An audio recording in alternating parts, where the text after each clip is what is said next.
नमस्कार, आप देख रहे हैं बिग फाइट लाइव। आपके साथ मैं श्वेता मिश्रा अवस्थी। 26 मई 2014 को राष्ट्रपति भवन के प्रांगण में आत्मविश्वास से भरे चेहरे के साथ नरेंद्र मोदी ने देश के 15वें प्रधानमंत्री के रूप में शपथ ली थी। वो दिन ऐतिहासिक था क्योंकि गुजरात से निकलकर देश के प्रधानमंत्री तक का सफर आसान नहीं था। बतौर प्रधानमंत्री नरेंद्र मोदी ने 11 साल पूरे कर लिए हैं। ऐसे में बीजेपी एक मेगा अभियान का आगाज करने जा रही है। भारतीय जनता पार्टी संकल्प से सिद्धि तक देशव्यापी अभियान चलाएगी। यह अभियान 9 जून से 21 जून तक चलेगा। बीजेपी मंडल से लेकर प्रदेश स्तर तक मोदी सरकार की उपलब्धियां जनता को बताई जाएंगी। खास तौर पर सैन्य सफलताओं जैसे कि ऑपरेशन सिंदूर पर फोकस किया जाएगा। इस दौरान पीएम मोदी के संकल्प की सिद्धि के 11 वर्षों की दास्तां घर घर पहुंचाई जाएगी।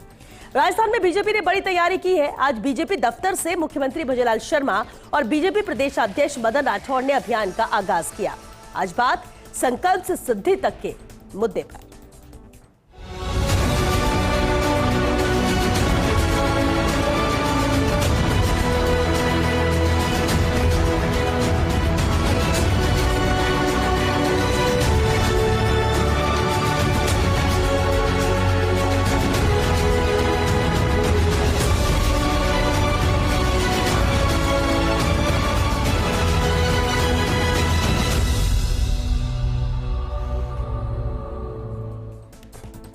और जो इस खास मुद्दे पर चर्चा के लिए खास मेहमान हमारे साथ चर्चा में शामिल हुए, सबसे पहले उनसे रूबरू करा देते हैं आपको। हमारे साथ है प्रताप राव जी, बीजेपी प्रवक्ता है, स्वर्णिम चतुर्वेदी जी हैं, प्रवक्ता है कांग्रेस से, और साथ ही योगेंद्र गुप्ता जी है, राजनीतिक विश्लेषक है। बहुत स्वागत है आप सभी का बिग फाइट लाइव में। बेहद अहम मुद्दा, और चलिए शुरुआत प्रताप जी आपसे ही करेंगे क्योंकि संकल्प से सिद्धि तक ये अभियान है, बड़ा अभियान है। इन 11 सालों में वैश्विक स्तर पर अगर हम बात करें, कितनी प्रतिष्ठा बढ़ी है, कितना बड़ा फर्क आया, और इन 11 सालों को किस तरह से आम जनता देखे? श्वेता जी, हम सब जानते हैं कि पिछले 11 सालों में क्या परिवर्तन आया है। किस तरह से भारत जो है 2014 के पहले आर्थिक रूप से 11वें पायदान पे था, आज 4थे पायदान पे आ गया है। और अगर 2021 का अगर हम बेस माने तो हम बहुत आगे बढ़ चुके हैं और बहुत ही जल्दी हम जो है तीसरे नंबर पर पहुँच जाएंगे। ऐसी एक स्थिति बन चुकी है आर्थिक मामलों में।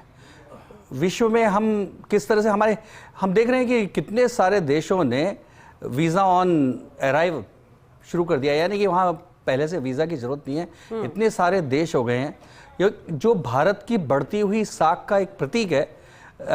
बाकी बातें तो करें, दुनिया में किस तरह से भारतीयों को प्रमुखता दी जा रही है, क्योंकि हमारे यहाँ एक मजबूत सरकार लगातार 11 वर्षों से है माननीय नरेंद्र मोदी जी के नेतृत्व में। जिस तरह से, और स्वयं नरेंद्र मोदी जी को जिस तरह से अंतर्राष्ट्रीय स्तर पे एक स्वीकार्यता मिली है, उनको वैश्विक नेतृत्व के तौर पे उनको एक स्वीकार्यता मिली है। उनकी बातों को हर मंचों पे बड़ी गंभीरता से सुना जाता है, उनकी बातों को माना जाता है और दुनिया उनकी बातों को फॉलो करने लगी है। वो एक बताता है कि पिछले 11 वर्षों में क्या अंतर आया है। भारत की जो आत्मविश्वास भी बढ़ा है, भारत की जो है जो प्रतिष्ठा है वो भी दुनिया में बढ़ी है। और हर भारतीय, देखिए, ये केवल नरेंद्र मोदी भारतीय जनता पार्टी या भारतीय जनता पार्टी का कार्यकर्ता या केवल सरकार इस बात को मानती है, ऐसा नहीं है। हर भारतीय जो अब विदेश जाता है तो वो फक्र से सीना तान के चलता है, क्योंकि वहाँ भारतीयों का सम्मान होने लगा है। तो ये सब बातें बताती हैं कि कितना चेंज आया है। लेकिन मैं दूसरी बात कहना चाहता हूँ कि संकल्प से सिद्धि केवल हमने जो ये प्रतिष्ठा पाई है, हमने ये जो किया है उसका नहीं है। एक संकल्प इसका भी है कि 2047 का भारत कैसा हो, दुनिया में सिरमौर हो, दुनिया का सबसे ताकतवर हो, दुनिया में आर्थिक तौर पे उन्नति करने वाला हो और दुनिया को एक मार्गदर्शन दे सके, ऐसा विश्व गुरु के स्थान पर पहुंचने वाला भारत हो। ये एक संकल्प अभी भी कायम है। दूसरी बात क्या है कि भारतीय जनता पार्टी का जहां से जन्म हुआ है श्वेता, वो समाज सेवा के मानसिकता प्रकल्प के साथ ही, मैं नहीं राष्ट्र प्रथम, इस भावना के साथ हुआ है। तो उस भावना में ये है कि हम समाज के सामने, देश के सामने जो समस्याएं हैं या जो ज़रूरतें हैं उनसे जुड़कर, उनके कामों को कर हम कार्यकर्ताओं को, हमारे कैडर को तैयार करते हैं। पहले भी इसी तरह की बातें थी। आज जैसे संकल्प से सिद्धि का जो एक कार्यक्रम 5 जून से 25 जून तक पार्टी का चलेगा, तो उसमें यही बातें हैं कि हम कैसे पर्यावरण को बचाएं। आने वाली बरसात है, उसमें किस तरह से कार्यकर्ताओं को जोड़कर, कार्यकर्ताओं के माध्यम से समाज को जोड़कर हम पर्यावरण संरक्षण के लिए बड़ा काम करें। पानी की बूंद बूंद का संरक्षण कैसे करें, ये सारी बातें ऐसी है जो आने वाले भविष्य के भारत के लिए बहुत जरूरी है। हमारा एक संकल्प वो भी है, भविष्य का भारत एक सुखमय हो, समृद्धशाली हो। ठीक है, इन 11 वर्षों में जो संकल्प लिए गए कितने पूरे हुए हैं, किस तरह से आगे बढ़ रहा है, ये जन जन तक पहुंचाना इस अभियान का खास मकसद भी रहा है। स्वर्णिम जी, बीजेपी का ये अभियान है संकल्प से सिद्धि तक। अब कांग्रेस का नजरिया इसे लेकर क्या है, क्योंकि बहुत सारे ऐसे अहम फैसले इन 11 सालों में लिए गए, बदलाव की बात कही जा रही है, बदलते भारत की बात कही जा रही है, आज के भारत और 11 साल पहले के भारत में बहुत अंतर की बात की जा रही है, लेकिन क्या कांग्रेस इसे मानेगी तो नहीं, लेकिन कांग्रेस का नजरिया है क्या? कौन से वो अहम मुद्दे जिसको लेकर आपको लगता है कि 11 साल में भी वो बदलाव देखने को नहीं मिला जिसकी उम्मीद की जा रही थी? देखिए, संकल्प से सिद्धि मतलब जो प्रधानमंत्री नरेंद्र मोदी जी ने संकल्प लिया प्रधानमंत्री बनने से पहले, अगर उनकी बात ये कर रहे हैं तो आज सबसे पहले मैं याद दिलाना चाहूँगा किसानों को क्या स्वामीनाथन आयोग के जो सिफारिश थी उसके अनुरूप जो वादा किया था कि एमएसपी मिली, गारंटी भी नहीं मिली, आंदोलन करना पड़ा। क्या किसानों की आय दुगनी हुई? ये भी वादा प्रधानमंत्री जी का था। आर्थिक असमानता झांकीता है, महंगाई झांकीता है, सिलेंडर के दाम दुगने से तिगने तक पहुंच रहे हैं, 2 करोड़ नौकरी प्रति वर्ष का जो वादा था उसके बारे में क्या सेलिब्रेट करने के लिए जाएंगे? क्या मणिपुर को सेलिब्रेट करेंगे जो मणिपुर में जो स्थिति उत्पन्न कर दी और प्रधानमंत्री जी म तक नहीं बोलते, क्या उसको लेकर के जनता के बीच जाएंगे? क्या महिला अत्याचार जो लगातार बढ़ रहे हैं, जो लगातार भारतीय जनता पार्टी के नेताओं के हम अजीब अजीब से बयान महिलाओं के प्रति सुन रहे हैं, मैं दोहराना नहीं चाहता, क्या स्मार्ट सिटी नहीं बन पाई जो संकल्प था, क्या उसको लेकर के जाएंगे? ये पहली सरकार है जिसने दूध दही मक्खन पर जीएसटी लगा दिया और किसानों के आय तो दुगनी नहीं की, लेकिन फर्टिलाइजर, इनके कृषि उपकरण और जो उर्वरक है इस पर जीएसटी लगा करके बोझ तले दबा दिया। क्या इसको लेकर के जाएंगे? किस चीज को सेलिब्रेट करना चाहते हैं? सबसे बड़ी बात है, न गंगा की सफाई हुई, न विश्व में कोई डंका बजा। आज जब जरूरत पड़ी थी, प्रधानमंत्री जी ने जो 72 देशों के 155 दौरे किए, एक आदमी हमारे साथ, एक देश खड़ा नहीं हुआ, ये हमने सबने देखा है। और सबसे बड़ी बात यह है कि ये तो सारी चीजें छोड़ दी, जो अर्थव्यवस्था की बात कर रहे हैं और जिस आधार पर, जो परचेजिंग पावर के आधार पर जो इंटरनेशनल मॉनेटरी फंड ने कहा कि हमारी अर्थव्यवस्था को, वो तो 2009 में ही भारत विश्व की तीसरी अर्थव्यवस्था उस पैमाने से बन गया था, ये सारी दुनिया जानती है। तो ये क्या उपलब्धि बता रहे हैं? कोई उपलब्धि नहीं है। यानी आप ये कह रहे हैं 11 साल में कोई उपलब्धि नहीं है? 11 साल में आप बताइए, नोटबंदी हुई, नोटबंदी को लेकर के प्रधानमंत्री जी ने दावा किया फेक करेंसी नहीं होगी, आतंकवाद समाप्त, ना आतंकवाद समाप्त होता हमने देखा, अभी एक त्रासदी आपने देखी। और आज सरकार का आंकड़ा है कि 37% जो हमारी अर्थव्यवस्था में फेक करेंसी के नोट चल रहे हैं, 37%। आप बताइए, वो एमएसएमई जो बंद हो गई, जो लाखों लोग बेरोजगार हो गए, जिनकी नौकरियां खत्म हो गई, जिनके धंधे बंद हो गए, उनका क्या होगा? उनको कौन जवाब देगा? ये जो नोटबंदी करके जो आपने किया और जो संकल्प लेकर के आप चले थे वो तो हुआ नहीं। तो इसलिए इन सब चीजों के लिए सबसे पहले भारतीय जनता पार्टी की सरकार को इनका करेक्शन क्या है, इनको कैसे दूर करेंगे, ये जो वादे पूर्ण नहीं हुए इनको लेकर के इनका नजरिया क्या है उसको स्पष्ट करना चाहिए। सबसे बड़ी बात ये। ठीक है योगेंद्र जी, अभी आपने सुना, स्वर्णिम जी ने विफलताएं गिनाई, प्रताप राव जी ने सफलताएं बताई।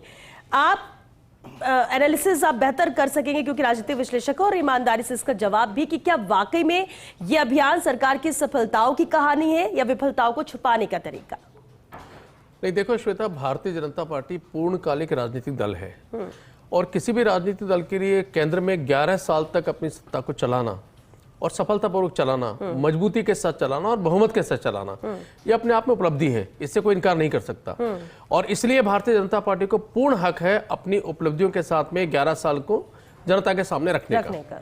जहां तक आप राजनीतिक विश्लेषक की बात करेंगे, विश्लेषण की बात करेंगे, तो देखिए अब आप देखिएगा कि जब ये अपना अभियान चालू करेंगे तो फिर फ्लोर पर राजनीति बड़ी जबरदस्त तरीके से होगी। मैं स्वर्णिम की बात से मना नहीं करता कि ये पूरा रिव्यू करेंगे कि जब 2014 में शपथ ली गई थी तब किन वादों को लेकर के सरकार सत्ता में आई, 2019 में कितने पूरे हुए, 2019 में से कौन से वादे किए गए और उसके बाद 2024 में कौन से वादे किए। इनको हक है कांग्रेस की बात करने का।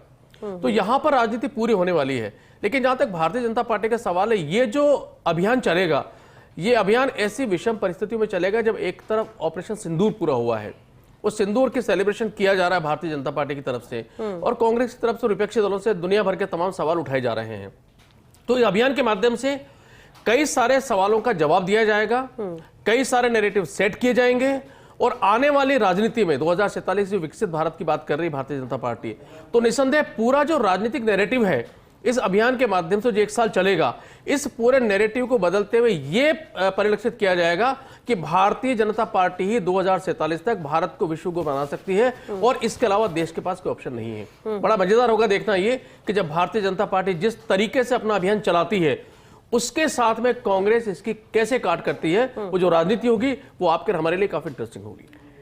प्रताप जी, उज्ज्वला योजना हो, आयुष्मान योजना हो, जनधन योजना हो, इस तरह से तमाम कई योजनाएं आई, आम जन को लाभ मिल रहा है, किसान हो, बेरोजगार हो या दूसरे अन्य हम सेक्टर्स की बात कर ले, ये सब उपलब्धि के तौर पर देखा जा रहा है और ये आम जन तक पहुंचा भी रही है बीजेपी। और ये इन 11 सालों के जब हम बात कर रहे हैं और इस अभियान के तहत, तो आप लोग भी इसका जिक्र जरूर करें, लेकिन इसके बावजूद भी विपक्ष को कुछ अच्छा नहीं दिखता इन 11 सालों में।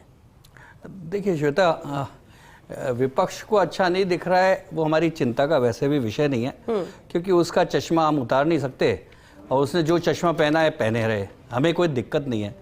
लेकिन हमारा जो संकल्प था, हमने जो सत्ता में आने से पहले संकल्प लिया था कि इस देश की जनता के सामने जो समस्याएं हैं उनको हम कैसे दूर करेंगे। एक भ्रष्टाचार एक बहुत बड़ा समस्या थी। 2013, 2012, 2011 हम पूरे मनमोहन सिंह के कार्यकाल को जानते हैं कि केवल चर्चा सुबह उठते ही अखबारों में आती थी कि इतना बड़ा भ्रष्टाचार हुआ, उतना बड़ा भ्रष्टाचार हुआ। केवल भ्रष्टाचार की खबरों से भरे रहते थे, कान पक गए थे भ्रष्टाचार सुनते सुनते, और लगता था कि देश में भ्रष्टाचार के अलावा कुछ है ही नहीं, सरकार का मतलब भ्रष्टाचार हो गया था। 2014 के बाद स्थिति बदली, भ्रष्टाचार खबर नहीं रही है, अब जनता खबर हो गई है, जनता की समस्याएं। अब हमने जनधन के माध्यम से जो खाते खुले, 50 करोड़ से ज़्यादा के खाते खुले, उनके माध्यम से जो डिजिटल ट्रांजैक्शन शुरू हुआ है, उसमें लाखों करोड़ों रुपए भ्रष्टाचार के बचाए हैं, सीधे जनता तक पहुंच रहे हैं। हम सब जानते हैं कि मनरेगा से लेकर सारी जो जनता की जो वजीफा जितने भी थे, सब में किस तरह से लूट होती थी। लूट खसोट में सत्ता से लेकर और प्रशासन तक के सब लोगों की भागीदारी होती थी, वो पूरी की पूरी तरह से खत्म हुई है। संकल्प था कि हम घर घर तक पेयजल पहुंचाने की कोशिश करेंगे और काफ़ी हद तक इसमें सफल हुए हैं। बिजली घर घर तक पहुंचाएंगे। आज़ादी के 70 साल बाद भी ऐसे हजारों गांव थे जहां बिजली नहीं पहुंची थी, लेकिन पहुंची है बिजली। अब यह है कि बिजली कैसे सुलभ हो जाए, तो उसके लिए सौर ऊर्जा के माध्यम से कोशिश कर रहे हैं कि पूरा का पूरा जो देश की जो घर है वो सौर ऊर्जा से संचालित हो जाएं। इसकी कोशिश है, ये संकल्प है कि देश ऊर्जा के तौर पे हर घर आत्मनिर्भर हो जाए। कि जो संकल्प बीजेपी ने लिया, उसे वो ये नहीं कह रहे कि सब पूरे कर दिए, लेकिन उसे पूरा करने की कड़ी में आगे ही बढ़ रही है। हमारा संकल्प जारी है, पूरा किया गया, कई अभी आगे करने बाकी हैं। आप ये मान रहे हैं ना, क्योंकि कई ऐसे मुद्दों का जिक्र इन्होंने कर दिया अभी स्वर्णिम जी ने। स्वर्णिम जी, आप कह रहे हैं कि ये कहा था वो हुआ नहीं अभी, लेकिन बीजेपी ये तो नहीं कह रही कि उसने सब कुछ पूरा कर दिया। देखिए, मैं तो ये नहीं कह रहा कि बीजेपी आरोप नहीं लगा रहा। बीजेपी ने जिन मुद्दों पर चुनाव लड़ा, डंके की चोट पर हमने तो भ्रष्टाचार के मुद्दे पर प्रचार किया। आपने किसानों की आय दुगनी करने का कह दो, आपकी नहीं वादा किया था, बताइए भ्रष्टाचार के कोई बात नहीं। वहां भ्रष्टाचार के मुद्दे पर चंदे से धंधा, पूरे देश को चंदा लेकर के धंधा, इलेक्टोरल बोर्ड, सुप्रीम कोर्ट की टिप्पणी याद नहीं होगा। सरकार है जिसने देश को बचा दिया। अरे देश के कारण आज देश 4000 करोड़ इतना संबल हो पाया है। आज देश की दुनिया में साख इसलिए है कि भ्रष्टाचार यहां से खत्म हुआ है। आज देश इसलिए इतना आगे है। देखिए स्वर्णिम जी, आप कुछ भी कह लीजिए, भ्रष्टाचार का अड्डा था कांग्रेस। ऐसी कंपनियों को भ्रष्टाचार की भाजपा, कांग्रेस की सरकारें मनमोहन सिंह को रिमोट के माध्यम से चलाकर उनको बॉन्ड कर दिया गया था और गांधी का परिवार पूरे भ्रष्टाचार को संचालित कर रहा था। बात यह है कि देखिए, इलेक्टोरल बॉन्ड पे जवाब नहीं देंगे कि क्यों लिया। सुप्रीम कोर्ट ने टिप्पणी की, कुछ बंद करवाया और खुल करके इन्होंने चंदा लिया और धंधा दिया। और सुनिए, उज्ज्वला योजना भ्रष्टाचार में अभी भी है ना, सारे के सारे जमानत में आपके नेता, 50 सारे के सारे नेता जमानत में हैं। दोबारा रिफिलिंग शर्म आनी चाहिए ऐसी पार्टी को। जनधन खाते की बात कर रहे हैं, अरे वहां पे तो मिनिमम बैलेंस ना रखने पर जुर्माना लगा दिया। एक जवाब और चाहिए स्वर्णिम जी, अच्छा ठीक है, इनका अभियान तो चलेगा 9 जून से 21 जून तक इनका अभियान चलना है। ये आम जनता के बीच में अपनी उपलब्धियां बताने जाएंगे। कांग्रेस का स्टैंड इस बीच में क्या होगा? क्या ये बता रहे हैं उस पर ध्यान रहेगा, या कांग्रेस की भी कुछ अलग अभियान या अलग रणनीति या अलग जनता तक पहुंच बनाने की कोशिश रहेगी इस दौरान? देखिए, हम जनता तक पहुंच रहे हैं। हमारा एक अभियान सीधा साधा चल रहा है। हम संविधान बचाओ अभियान के तहत जन जन तक जा रहे हैं और हमारी जय हिंद यात्राएं चल रही है। एक गमगीन माहौल में ये देश है। हमारे अभी 22 नागरिक, निर्दोष नागरिक आतंकवादी हमले में मरे हैं। सेलिब्रेशन नहीं हो सकता केवल उन पर मलहम लगाने के लिए, और आइंदा ना हो, क्योंकि पाकिस्तान आज कमजोर हो गया है, तो गम केवल कांग्रेस को है। हमें तो है, गम केवल कांग्रेस को है, लेकिन कांग्रेस गमगीन है, क्योंकि आखिर में भारत की सेना ने इतना बड़ा हमला कैसे कर दिया, पाकिस्तान को परास्त कैसे कर दिया, पाकिस्तान के घुटने कैसे टिका दिए। कांग्रेस को गम है ये, कांग्रेस को दुख इस बात का है पाकिस्तान कैसे कमजोर हो गया, तो इसलिए ये गम की यात्राएं निकाल रहे हैं। देश की जनता उत्साह में है, देश की जनता सिंदूर ऑपरेशन को सेलिब्रेट कर रही है, और कांग्रेस के नेता के साथ धोखा किया और वादे करके चुनाव में वोट लेकर के जो जनता को धोखा दिया उसको भी लेकर के जाएंगे, उजागर करेंगे।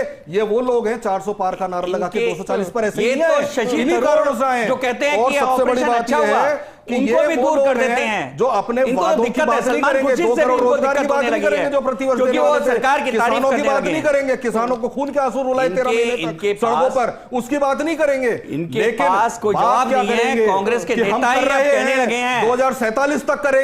और आज की बात करो, 11 साल में आपने क्या किया इस देश में? आर्थिक असमानता बढ़ा दी आपने, गरीब गरीब होता जा रहा है, अमीर अमीर होता जा रहा है। क्या कह रहे हैं? 97% आज संपदा है। युगेन जी, चलिए अलग अलग मुद्दे दोनों की तरफ से, लेकिन एक अहम बात यह भी है कि भ्रष्टाचार पर तो लगाम लगी है, और दूसरी अहम बात है कि हर एक गरीब से गरीब हो उसके पास भी खाता है।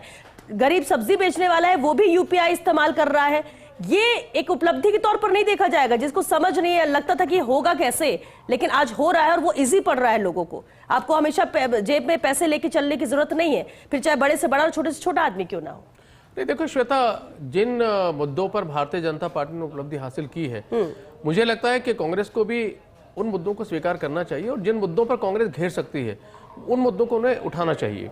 जहां तक आपने कहा 2 मुद्दे कहा, आपने कहा बिल्कुल, इसमें कोई शक नहीं है कि आज जो कैशलेस का जमाना चल रहा है, आज आप देखिए कि चाय की दुकान पर कोई जाता है और 5 रुपए की चाय पीता है, वो भी अपना मोबाइल के थ्रू पेमेंट करता है वहां पर, जबकि पहले में नगद राशि लेके जाना होता था। तो एक तरह से इंटरनेट क्रांति आई है, इसमें कोई शक नहीं कि भारतीय जनता पार्टी की देन है। जहां तक भ्रष्टाचार की बात कर रहे हैं भाजपा प्रवक्ता, और बार बार वो कह रहे हैं कि भाजपा भ्रष्टाचार के मुद्दे को लेकर आई थी, तो इसमें कोई शक नहीं है कि 11 वर्षों के अंदर अभी तक कोई ऐसा ठोस बड़ा स्कैम नहीं, हाँ, ऐसा स्कैम कोई पकड़ में आया नहीं। अब ठीक है, कांग्रेस उसका जवाब ये देती है कि जब हम सत्ता में आएंगे तब हम स्कैम निकालेंगे, स्कैम अभी निकालने वाला है कौन। लेकिन देखिए, ये अपने बात कह सकते हैं, लेकिन इसमें हाँ, ये स्वीकार करना पड़ेगा आपको कि 11 वर्षों तक अभी ऐसा कोई बड़ा स्कैम, कोई बड़ा घोटाला किसी विपक्षी दल के हाथ में नहीं लिखा जिससे कि घेरा जा सके। तो भारतीय जनता पार्टी अपना जो उपलब्धियां हैं, देखिए इन्होंने 50 वादे किए होंगे, अगर 50 में से 25 वादे पूरे किए, 20 वादे पूरे किए, निसंदेह वो 20 वादे लेके इनको जाने का हक है। अब कांग्रेस का दायित्व है कि जो बाकी वादे अधूरे हैं उनको घेरे। कौन कितना घेर पाएगा, कौन अपनी बात को सही तरीके से जनता के पास रख पाएगा, और कौन नैरेटिव सेट कर पाएगा, ये दोनों जनता, ये जो दोनों दल है उनकी रणनीति पर निर्भर करेगा। इस अच्छा राजनीतिक परिदृश्य से देखा जाए तो इस अभियान का क्या फायदा और क्या नुकसान? अगर भारतीय जनता पार्टी की बात करेंगे तो देखिए, भारतीय जनता पार्टी एक लंबे अभियान को लेकर चल रही है, और इनका बड़ा सीधा सा नैरेटिव है कि 2047 में विकसित भारत बनाना है। तो इसका मतलब है कि 2047 तक हमको भारत पर राज करना है, और अमित शाह पहले अपने स्टेटमेंट दे चुके हैं कि 2050 तक भारतीय जनता पार्टी को हिला नहीं सकती। तो ये जो पूरा 1 साल का नैरेटिव होगा कि 11 साल में हमने ये वादे किए तो इतना पूरा कर लिए, यहां तक चले हैं। अब जो बाकी के जो बच्चे 22 साल हैं, उन 22 वर्षों में हमको वहां तक जाना और भारत को वहां तक पहुंचाना है। तो देश की जनता को मैसेज देंगे कि भाई हमको 22 साल के लिए और हमें शासन करना है यहाँ पर, ताकि हम भारत को वहां तक पहुंचा सकें। जो कांग्रेस का नैरेटिव होगा, वो कांग्रेस वहां पर 2014 से लेकर 2024 तक के जो वादे थे, उन वादों में से जो अधूरे वादे उनको निकालेगी, और वो सब निकाल करके कहेगी कि अगर भारतीय जनता पार्टी के हाथ में अगले 22 साल फिर चले गए तो देश कहां से कहां पहुंच जाएगा। ये दोनों की रणनीति होने वाली, यही दोनों की जो आने वाले कल की जो ये सारे मुद्दे होंगे वो इसी पर केंद्रित होंगे। ठीक है प्रताप राव जी, अब प्रदेश में विपक्ष सवाल उठाता है सत्ता संगठन को लेकर, तालमेल या गतिरोध या कई तरह के सवाल उठते रहते हैं, लेकिन इन सवालों को धता बताते हुए हर बार नजर आता है कि जब भी कुछ कंबाइंड ऑपरेशन या कंबाइंड अभियान होता है, किस तरह से बढ़ चढ़ कर हिस्सा लिया जाता है। आज कार्यशाला में भी बीजेपी मुख्यालय में देखने को मिला, प्रदेश अध्यक्ष भी थे, मुख्यमंत्री भी थे। इस अभियान को आगे बढ़ाने में, कामयाब करने में प्रदेश बीजेपी किस तरह की तैयारी कर रही है? श्वेता जी, अभी बात आ रही थी कि इस अभियान का राजनीतिक उद्देश्य क्या है। राजनीतिक से ज्यादा राष्ट्रीय उद्देश्य है, सामाजिक उद्देश्य है हमारा। हमारा सामाजिक और राष्ट्रीय दायित्व हम पूरा कर रहे हैं क्योंकि हम जानते हैं कि दुनिया के सामने पर्यावरण एक बहुत बड़ी चुनौती है। नदियों के जल संरक्षण के मामले, नदियों और जल के संरक्षण के मामले भी बड़े एक सीरियस मैटर है। बारिश आने वाली है और भारतीय जनता पार्टी का हर कार्यकर्ता इस बात को जिम्मेदारी से समझ रहा है कि आने वाले वर्षों के लिए जो अगर हमारी आने वाली पीढ़ी के लिए कुछ छोड़ना है तो अभी से हमें चिंता करनी होगी और हर व्यक्ति को उससे जोड़ना होगा। तो केवल ये एक राजनीतिक मुद्दा नहीं है, हम पर्यावरण को एक बड़ा विषय बनाने जा रहे हैं। इसके माध्यम से हम जनता को जागरूक करके जनता को जोड़ना चाह रहे हैं। हम जल संरक्षण के मामले को लेकर जिस तरह से वंदे गंगा राजस्थान में शुरू हुई है और उसके बाद पूरे देश में भी अलग अलग स्थानों पे, राजस्थान में विशेषकर हुई है क्योंकि राजस्थान में जल की जो महत्व है उस बात को और ज़्यादा गंभीरता से लेते हैं। तो उसको कैसे संरक्षण किया जाए, ये आम कार्यकर्ता से लेके जनता तक बात पहुंचाना और जनता को जागरूक करना, जनता को जोड़ना, और ये राष्ट्रीय हित की बात है। तो हमारे लिए राजनीतिक उद्देश्य से ज्यादा साथ में जो इतनी सारी योजनाएं हैं जो जनता को सीधे लाभ पहुंचाती है, कई ऐसे अभी भी लोग हैं जो छूट गए हैं, उन लाभार्थियों की, उन जो संभावित लाभार्थी हैं उनकी पहचान करना, पहचान करके उन तक उन योजनाओं का लाभ पहुंचाना, इन सब इस अभियान का उद्देश्य है कि हम जन जन तक नरेंद्र मोदी की योजनाएं, हमारे भजनलाल जी की सरकार की योजनाएं पहुंचाकर आम आदमी को उससे जोड़ सके, जरूरतमंद को लाभ पहुंचा सके। ये सबसे बड़ा हमारा ठीक है। लेकिन उद्देश्य अभी आपने कहा है। प्रताप जी कि जल संरक्षण पर पूरी तरह से फोकस है, बारिश आ रही है, लेकिन बारिश आने के साथ ही शहर जब जलमग्न होते हैं और तब व्यवस्थाओं की पोल खुलती है। पिछली बार भी खुद सड़कों पर सीएम उतरे थे, क्या इस बार वैसी तस्वीर नहीं देखने को मिली? इसके मद्देनजर भी क्या तैयारी पूरी है?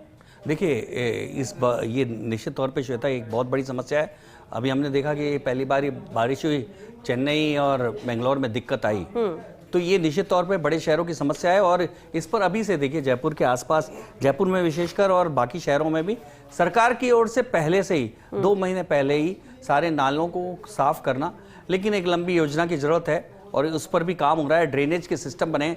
अभी मैं जयपुर की बात बता रहा हूँ, सीकर रोड पे लगभग 5-5 फुट पानी भरता था, लेकिन बड़ा ड्रेनेज सिस्टम बना है। और इस बार आशा है कि शायद, क्योंकि पहली बारिश होगी उसके बाद सिस्टम बनने के बाद, तो आशा है कि इस बार वो सीकर रोड पे जो समस्या आती है वो नहीं आएगी। इस तरह से कोशिश कर रहे हैं, हर जगह कोशिश है। देखिए, फाइंड आउट करके शहर की, जयपुर शहर की मैं बात होता, तो ऐसे ही पूरे राज्य में है और देश के दूसरे जगहों पर भी भारतीय जनता पार्टी की जहां जहां नगर निगम सरकारें हैं, सब है, वो ये कोशिश में लगे। और नहीं, जहां नहीं है वहां हम जागरूक करना चाहते हैं कि इस तरह की कोशिशें हों और इस तरह की समस्याएं नहीं आए, क्योंकि बारिश हमारे लिए, सबके लिए जरूरी है, उसका संरक्षण होना चाहिए, लेकिन शहर की जो बाढ़ की समस्या है वो भी नहीं होनी चाहिए।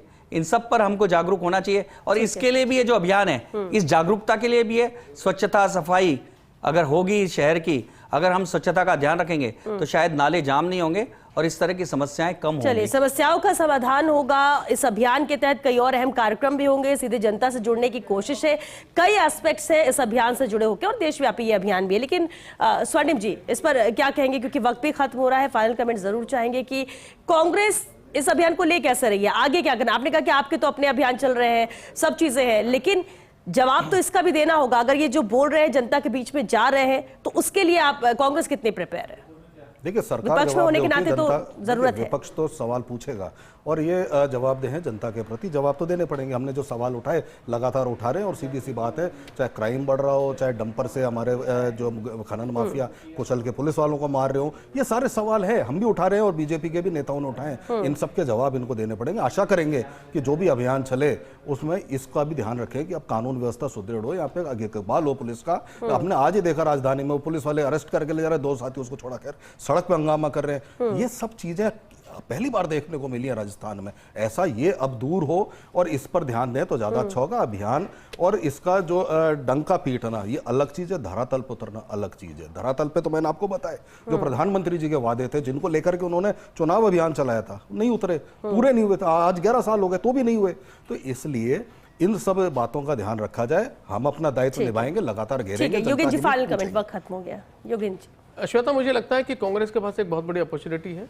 जब ये अभियान चालू होगा तब कांग्रेस का अगर जो थिंक सेल है वो सही तरीके से मुद्दों को उठाए तो बहुत सारे मुद्दे उठा सकता है। और भारतीय जनता पार्टी का एजेंट, मैंने पहले भी कहा, बड़ा क्लियर है कि वो जहां तक सवाल राष्ट्रवाद, जहां तक सवाल समानता और राजनीति है, तो भारतीय जनता पार्टी बहुत अच्छे से उनको घालमेल करती है, मतलब मिलाती है, और इसमें कोई गलत नहीं है। अगर आप कुछ अच्छा काम करते जनता के लिए, उसको अगर राजनीतिक फायदा उठाना चाहते हैं तो कोई गलत नहीं बोल सकता उसको। तो दोनों के अपने अपने दायित्व हैं, ये अपनी खूबियां बताएंगे, वो कमियां बताएंगे, कौन कितना बेहतर तरीके से जनता को समझा सकता है, वो इसका फायदा लेकर के आगे जनता के पास जाएगा। चलिए बहुत शुक्रिया आप सभी का इस चर्चा में शामिल होने के लिए, क्योंकि वक्त भी खत्म हो चुका है।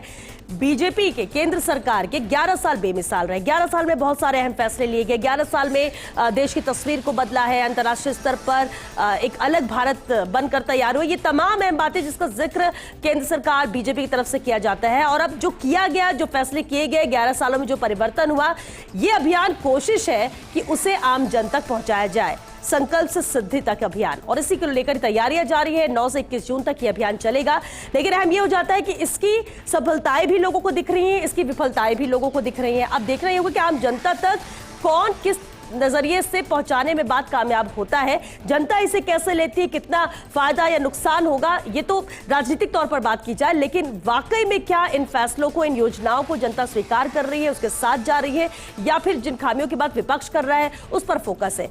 बात कौन बेहतर तरीके से पहुंचा सकेगा, कोशिश यही रहेगी। लेकिन बीजेपी की पूरी तैयारी और देश भर में ये अभियान लगातार चलाया जाएगा 9 तारीख से, और इसी को लेकर तैयारियां जारी है, संकल्प से सिद्धि अभियान को लेकर। चलिए इसी के साथ बिग फाइट लाइव में आज के लिए बस इतना ही। नमस्कार।